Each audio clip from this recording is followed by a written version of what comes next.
नमस्कार, विंध्या टाइम्स में आपका स्वागत है। जिले की कमान जब ऐसे अधिकारी को मिलती है जो लगातार जनता से एक सीधा संवाद करना चाहता हो, जनता के साथ खड़े होकर उनकी समस्याएं सुनकर उन्हें सुलझाने की कोशिश कर रहा हो, तब उम्मीदें बहुत बढ़ जाती हैं। रीवा जिले में 2009 बैच के आईपीएस अधिकारी नवनीत भसीन सर जब से जिले की कमान संभाली है तब से प्रोएक्टिव कह सकते हैं, क्योंकि पब्लिक के बीच में जो चीजें जा रही हैं वो ये कि हर मुद्दे पर उतने ही सक्रिय और कोशिश ये कि बेहतर पुलिसिंग और एक अच्छा कम्युनिकेशन हो सके।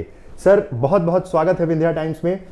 ज्वाइन किए हुए बहुत टाइम तो नहीं हुआ है, लेकिन मैं ये जानना चाहूंगा कि अब तक का एक्सपीरियंस रीवा का कैसा रहा, क्या चैलेंजेस आप बेसिकली मानते हैं कि रीवा में होंगे? अभी मैंने रिसेंटली ज्वाइन किया है, परंतु ज्वाइन करने के पश्चात जैसा कि आपने स्वयं बताया कि लगातार मेरा सतत संपर्क संवाद विभिन्न व्यापारी वर्गों से, विभिन्न स्कूल कॉलेज, विभिन्न सामाजिक संगठनों और मीडिया के बंधुओं से हुआ है। तो उसके आधार पर मैं कह सकता हूं कि रीवा में जो मैं नई चीज़ अनुभव कर रहा हूं वो ये है कि एक तो युवाओं में एक नया जोश उमंग का संचार देख रहा हूं, जिसका कि लाइव एग्जाम्पल 1 अक्टूबर को होने वाला महारक्तदान अभियान है। जिला प्रशासन इस अभियान के माध्यम से सामाजिक संगठनों को जोड़ रहा है, युवाओं को जोड़ रहा है, और मुझे भी किस्मत से आते ये मंच मिल गया, तो मैंने भी इस मंच के माध्यम से सबसे संपर्क संवाद स्थापित करना शुरू किया, जिसकी परिणति ये हुई कि मुझे काफ़ी संख्या में इन्फॉर्मेशन भी आना शुरू हो गई। और जो चैलेंजेस अभी मुझे समझ में आए हैं 20 दिन में, उसमें एक युवाओं में बढ़ती नशे की प्रवृत्ति, जिसमें सबसे महत्वपूर्ण रोल कोरेक्स प्ले कर रहा है। तो उस कोरेक्स के लिए हम लोग लगातार हमारी टीमें पकड़ दखल भी करना शुरू कर दी हैं, और मुझे आशा है कि अगले कुछ दिनों में मुझे बहुत पिन पॉइंटेड इन्फॉर्मेशंस भी मिलना शुरू हो जाएंगी, क्योंकि ये परस्पर विश्वास की बात है मेरे और सूचना देने वाले के। तो मैं आपके चैनल के माध्यम से अपील भी करना चाहूँगा कि कृपया करके अपने रीवा के युवाओं के खातिर, रीवा के समाज की खातिर कृपया करके मुझे जो भी इन्फॉर्मेशन है कोरेक्स के विषय में आप लोग निर्भीक होकर दें, निडर होकर दें। मैं आपका नाम गोपनीय रखूँगा और कार्रवाई अवश्य करवाऊँगा। सर, एक बड़ी समस्या आपने नब्ज पकड़ ली, क्योंकि बहुत कम टाइम फ्रेम हुआ और ये डिस्कशन में आया कि नशा बहुत बड़ी प्रॉब्लम है। इसी के कारण नशेगत अपराध बहुत तेजी से रीवा में बढ़े। पिछले कुछ सालों में जिस तरह से एक्टिविटीज़ हैं रीवा में, अपराध बहुत तेजी से बढ़े। तो आपको क्या लगता है कि इसको कैसे हम रोक सकते हैं? किस तरह से ये खेप आना बंद हो? क्योंकि कार्रवाइयाँ बहुत होती हैं, लेकिन उसी रफ्तार से खेप यूपी से आना, अलग अलग राज्यों से जो चीज़ें हो रही हैं, इसके लिए क्या कोर्स ऑफ एक्शन हो सकता है? जैसा कि आपने बताया कि मैंने एक चीज़ आइडेंटिफाई कर ली आते ही, तो मेरा उस पर वर्कआउट भी शुरू मैंने कर दिया है कि इसके 2-3 पार्ट होंगे। पहला पार्ट तो प्रिवेंटिव, कि हम इसको नशे की तरफ बढ़ने से युवाओं को कैसे रोकें, जिसमें हमारे फैमिली मेम्बर्स का, हमारे स्कूल टीचर्स का, सोशल ऑर्गेनाइजेशन का रोल रहेगा। तो उसका तरीका एक तो ये रहता है कि नशे के विरोध में हम लोग प्रचार प्रसार करें। दूसरा रहता है कि संपर्क संवाद, जैसे हम जब कह रहे हैं कि समाज से संपर्क कर रहे हैं, तो घर में भी पेरेंट्स से बच्चों का बहुत अच्छा कम्युनिकेशन रहे, स्कूल में रहे, टीचर से रहे, दोस्तों से रहे, तो कहीं ना कहीं टोका टाकी की बात आएगी कि आप ये गलत डायरेक्शन में जा रहे हैं। प्लस पकड़ दकड़ अभियान को और एग्रेसिव मोड में लाना, जिससे कि जो भी इससे जुड़े माफिया हैं, नेक्सस हैं, उनकी कमर टूट जाए। तीसरा कि आपने बताया कि पकड़ दकड़ होने के बाद भी रिजल्ट नहीं आना, तो उसका मेन मुझे लगता है कि चेन अपन डेवलप नहीं कर पाए होंगे। तो चेन डेवलप करने का पर्पज़ ये है कि एंड सोर्स तक जाना, कि जहाँ से वो बड़ी इजीली अवेलेबल हो रही है, और फिर इन लोगों को आइडेंटिफाई करके इनके खिलाफ बड़ी कार्रवाइयाँ कुछ ना कुछ प्रस्तावित करना जिला प्रशासन के सहयोग से, जिससे कि पूरा नेक्सस तोड़ने में मदद मिल सके। ठीक है सर, बेहतर पुलिसिंग की आपने बात की, साथ ही साथ better communication to the public, businessman, सबको साथ लेकर चलें। लेकिन एक टाइम फ्रेम के बाद ऐसा लगता है कि ये चीज़ें शुरू होती हैं कि पुलिस ने बहुत बेहतर संवाद शुरू किया। मैं ये नहीं कह रहा हूँ कि सिर्फ एक एंड से प्रॉब्लम होती है, लेकिन कई बार धीरे धीरे करके चीज़ें रुक जाती हैं, जबकि ये कंटिन्यूस प्रोसेस में होना चाहिए कि लगातार ये चीज़ें हों। हर बार मैंने देखा है कि पहले भी मैंने देखा है कि ये चीज़ें शुरू होती हैं, पर शायद वर्कलोड इतना होता है कि गैप धीरे धीरे बढ़ता जाता है। तो इसको कैसे फुलफिल करेंगे? आपने जैसे बताया कि शुरू होने के बाद उसको उसी पेस पे कायम कैसे रखें, कंटिन्यूटी कैसे रखें, उसके लिए मैं आपसे कहना चाहूँगा कि वर्तमान में जो युग है वो सोशल मीडिया का युग है। सोशल मीडिया के माध्यम से पहले क्या होता था कि हम लोग मासिक आधार पर बैठक करें, 3 महीने में बैठक करें। अब मुझे लगता है कि बैठक का अपनी जगह उपयोगिता है, पहली बार मिलके परिचय करने में, एक दूसरे को समझने में। उसके पश्चात आवश्यक नहीं है कि हम बैठक का वेट करें।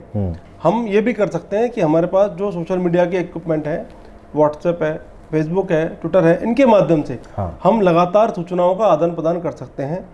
मैं वही आपसे कह रहा था, कई लोग ऐसे हैं जो मुझसे शायद ज्वाइन करने के दिन मिले थे, उसके बाद दोबारा मेरी उनसे मुलाकात नहीं हुई है, परंतु मैंने उनसे अपील की थी कि आप कृपया करके अपना नंबर, मुझे 2 लाइन अपना परिचय लिख के व्हाट्सएप डाल दें, मैं सेव कर लूँगा। तो मैंने अधिकतम नंबर लगभग सेव भी कर लिए, और उसमें मैंने जो देखा प्रवृत्ति, शुरुआत में उन्होंने मुझे एक आध इन्फॉर्मेशन दी, जब उस पर लगाई कार्रवाई हो रही है तो they started giving me more information. तो मैं चाहता हूँ कि जो हमारा पेस है वो ऐसे बनेगा, वो बनेगा इस प्लेटफॉर्म के माध्यम से। किसी को, मान लीजिए कोई वरिष्ठ नागरिक है, वो मेरी हेल्प करना चाहता है, सोसाइटी की हेल्प करना चाहता है, पुलिस की हेल्प करना चाहता है, पर हम उससे आशा करें कि वो पहले अपने घर से उठ के आए, मेरे ऑफिस आने का टाइमिंग देखे, फिर मेरा वेट करे मिलने का। इन चीज़ों को अवॉइड करेंगे, सबसे अच्छा तरीका क्या है, उनके पास जो स्मार्टफोन है और उनके पास जो इन्फॉर्मेशन है, वो उसके माध्यम से मेरे को पर्टिकुलर पर्सनल नंबर पर भेज दें। आगे कार्रवाई में उनका नाम आगे बिना भेजे करवा दूंगा, तो उनको सेटिस्फेक्शन मिलेगा। सतत संपर्क संवाद मेरा उनसे कायम है। ये बताना बेहद ज़रूरी हो जाता है कि जहां एक और कई बार ऐसा होता है कि लोग सिर्फ नेगेटिव एस्पेक्ट देखते हैं, पुलिस कितना पॉजिटिव काम कर रही है। हम लोगों ने भी देखा है, शहर ने देखा है, अमैया पुलिस ने अभी पिछले महीने जब एक बहुत बड़ी कार्रवाई, बहुत जल्दी एक जटिल प्रॉब्लम, एक मर्डर को सुलझाया, एक पॉजिटिव पुलिसिंग, लगातार लोग काम भी करते हैं। सर, एप्रिशिएशन की जब बात होती है, ये देखा गया कि वर्कलोड बहुत ज़्यादा रहता है, स्टाफ की बहुत कमी रहती है। ग्रामीण क्षेत्रों में ज़्यादा देखा गया कि ऐसा लगता है कि स्टाफ थोड़ा और बढ़ जाए, प्रेशर बहुत सारे होते हैं क्योंकि लगातार अपराध घटित होना, फिर उनको सॉल्व करना, तमाम तरह की चीज़ें। जब आप 1-to-1 डिपार्टमेंट के लोगों से इंटरेक्ट करते होंगे तो ये प्रॉब्लम्स भी तो निकल कर सामने आती होंगी। बिल्कुल नेचुरल है। आप सभी जानते हैं कि वर्तमान में पुलिस बल की संख्या अनुपात में कितनी है, प्लस कार्य के घंटे भी निश्चित नहीं होते और कई बार अतिरिक्त समय तक काम करना होता है, तो नेचुरल उसका जो कॉन्सिक्वेंस होता है वो हेल्थ पे पड़ता है, आपका स्वास्थ्य आपका विपरीत रूप से प्रभावित होता है, और कई बार अपने परिवार को समय नहीं दे पाते, स्वयं को नहीं दे पाते। तो इस तरह से ये चीज़ें जो सामने आई हैं, इसको देखते हुए हम लोग नेक्स्ट वीक से पुलिस लाइन में अपना एक कैंपेन शुरू कर रहे हैं, क्योंकि मैक्सिमम फैमिलीज पुलिस लाइन में रहती हैं। तो जो मेरे पुलिसकर्मी सुदूरवर्ती थाने में पदस्थ हैं, अगर हम उनकी फैमिली के टेक केयर यहाँ पर करेंगे तो उनको एक कम से कम एक मैसेज जाएगा कि हमारी फैमिली की चिंता हमारा जिला पुलिस बल कर रहा है। नेक्स्ट वीक से हम लोग एक शुरुआत छोटे से चीज़ से करेंगे, पुलिस लाइन की फैमिलीज़ को इकट्ठा करके उनसे कम्युनिकेशन करके उनकी प्रॉब्लम क्या है वो देखेंगे, प्लस आधा घंटा वो डिस्कशन के बाद 1 घंटा सामूहिक रूप से पुलिस लाइन की सफाई करेंगे। जो चीज़ें हम लोग मिलकर साफ कर पाएंगे वो अच्छी बात है। फिर हमने नगर निगम से रिक्वेस्ट किया है कि वहाँ पर उनके जो गाड़ी आके, उनकी टीम आके वो सफाई करे, जो हमसे नहीं हो पाएगा, प्लस उनके द्वारा कितने हमको डस्टबिन दिए जा सकते हैं। तो पुलिस लाइन का एक साफ सुथरा चेहरा सामने आएगा। उसके बाद एक मेडिकल चेकअप कैंप का प्लान करेंगे नेक्स्ट 10 डेज बाद। उसमें हम उन पुलिसकर्मियों को बुलाएंगे जो स्वयं पर ध्यान नहीं दे पा रहे, प्लस उनके फैमिली मेम्बर्स को भी चेकअप कराएंगे।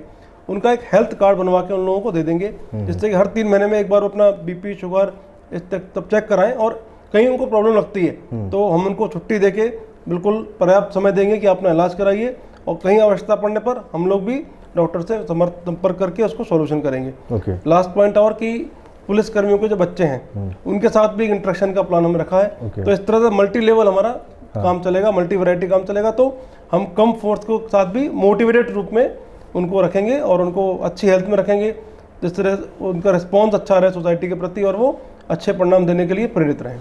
बहुत बड़ी बात है, क्योंकि पॉजिटिविटी, क्योंकि वर्कलोड किस तरह से कम किया जाए, उन परिवारों से कैसे जोड़ा जाए, क्योंकि जब हम भी पॉजिटिव एस्पेक्ट की बात करते हैं तो ये अक्सर देखा गया है कि कई लोग सिर्फ उस नेगेटिविटी तक रह जाते हैं, लेकिन ये नहीं सोच पाते कि उनका परिवार कैसे रहता है। तमाम बड़ी जिम्मेदारियां त्योहारों में रहती है। सर, मैंने कहीं पढ़ा कि कोविड ड्यूटी के दौरान आपके ताऊ जी का निधन हुआ था, आप ड्यूटी में थे, वो पीक टाइम चल रहा था और आप पहुंच नहीं पाए थे अंतिम संस्कार में। बहुत इमोशनल हो जाती हैं चीज़ें, ड्यूटी के प्रति जिम्मेदारी, उस बीच में अपना कोई चला जाए और आप वहाँ भी नहीं पहुँच पाए।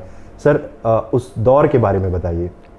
कोविड फर्स्ट वेव के दौरान जब मेरी ताई जी मेरे पास ही थी और ताऊ जी शिवपुरी में थे, मात्र 1.25 घंटे की दूरी थी, तो सूचना मिली तो मैंने उनका जाने का व्यवस्था तो कर दिया, पर जब मुझे सुबह जाने के लिए जब मैं तैयार हुआ तो सहसा मन में से ये भाव आया कि अगर मैं आज चला गया अंतिम संस्कार में तो अगले कितने दिन पता नहीं प्रॉब्लम चले, और मैं फिर किस तरह से अपने बाकी लोगों को किसी उनके यहाँ कोई सुख दुख होगा तो जाने से रोक पाऊँगा। तो कहीं ना कहीं वो फीलिंग में आके मैं रुक गया और नहीं गया। तो उसका इम्पैक्ट ये पड़ा कि मेरी पूरी ग्वालियर पुलिस टीम ने पूरा कंधे से कंधे मिलाकर कोविड में काम किया, और एक सिंगल किसी व्यक्ति ने कभी किसी प्रकार की रत्ती भर भी कोई शिकायत नहीं की, पारिवारिक समस्या नहीं बताई, किसी प्रकार के जाने के लिए एक दिन का भी अवकाश के लिए मुझसे रिक्वेस्ट नहीं किया। तो मुझे लगता है कहीं ना कहीं उसका इम्पैक्ट मेरे पूरी टीम पर पड़ा और मुझे एक सबका सपोर्ट मिला। सर, एक आखिरी सवाल की ओर बढ़ रहा हूँ। आपने सोशल मीडिया में इंगेजमेंट की बात की कि इन्फॉर्मेशन आप दीजिए, कनेक्ट करिए, आपने खुद आगे आकर, कई बार होता ही है कि जनरली इतने प्रेशर होते हैं कि इंसान ये सोचता है कि अब सोशल मीडिया में भी उतना टाइम देना, लेकिन आप उस चीज़ को बढ़ा रहे हैं कि आप आइए, लोगों को आगे से इनवाइट करें। साइबर सेल को लेकर अभी जो मैंने देखा पिछले 20 दिनों में बहुत एक्टिव हो गए हैं सबकी, साइबर सेल को दुरुस्त करना है। क्या कोर्स ऑफ एक्शन होंगे, कैसी प्लानिंग होगी कि साइबर सेल को दुरुस्त किया जाए, क्योंकि हर कड़ी इस समय अपराध की साइबर से जरूर जुड़ती है। वर्तमान में मैक्सिमम जो अपराध हैं वो साइबर के माध्यम से ही जिस तरह ट्रेस हो रहे हैं, और फ्यूचर में हम देख भी रहे हैं कि बैंक फ्रॉड हुए, एटीएम फ्रॉड हुए या अन्य साइबर अपराध हुए मोबाइल से संबंधित, तो उनमें एक मजबूत साइबर टीम होना बहुत आवश्यक है। वर्तमान में जो टीम है वो अपना प्रयास कर रही है, पर हमें लगा कि कुछ और मजबूती चाहिए, तो हमने उसमें कुछ नए एडिशन भी करना शुरू किए हैं। इनमें से कुछ लोगों को हम लोग भोपाल भेज के और एडवांस ट्रेनिंग भी दिलाएंगे, प्लस साथ में भी पुलिस मुख्यालय द्वारा एक नई स्कीम के तहत जितने जोनल ऑफिस हैं, जितने जोनल आईजी कार्यालय हैं, उनके साथ ही एक नया एडवांस साइबर लैब देने का भी काम शुरू किया है। तो इसके माध्यम से भी हमको सपोर्ट सिस्टम मिलेगा, मजबूती मिलेगी, और मैं इसके अगले चरण में ये प्रयास करूँगा कि ना सिर्फ मेरा जो एसपी ऑफिस में साइबर सेल है ये अच्छा ट्रेंड रहे, एक्टिव रहे, अपितु हर थाने से हम 2-2 लोगों को भी इसके लिए और अधिक एक्टिवली ट्रेन करेंगे, इससे कि कहीं कोई मैटर आता है, जैसे कोई बच्ची का गुमने का मैटर आया, तो वो लोग थाना लेवल पे भी अपना जल्दी परफॉर्मेंस दे पाएँ, बशर्ते कि इनका वेट करें साइबर सेल का। तो और हमारा रिस्पॉन्स टाइम कम हो जाएगा, हम लोग और अच्छे से डिलीवरी अपने रिजल्ट्स की कर पाएंगे। बहुत बड़ी बात है कि एक पॉजिटिव एटीट्यूड के साथ, एक बहुत सकारात्मक सोच के साथ जब इंसान बढ़ता है, और मैंने देखा जब सर के बारे में पढ़ रहा था कि ग्वालियर में 45% जो क्राइम रेशियो था वो सीधे गिरा, और यही सारी चीज़ें हैं कि जब पब्लिक से सीधा इंटरेक्शन हो, पब्लिक को कोऑर्डिनेट करना हो, लोग इन्फॉर्मेशन दें, सारी चीज़ें गोपनीय रखी जाएंगी, और पुलिस कर्मियों के परिवारों के लिए जो चीज़ें योजनाबद्ध तरीके से सर आगे करने जा रहे हैं उसके लिए शुभकामनाएं हैं। सर, बहुत बहुत धन्यवाद, आप हमारे साथ जुड़े।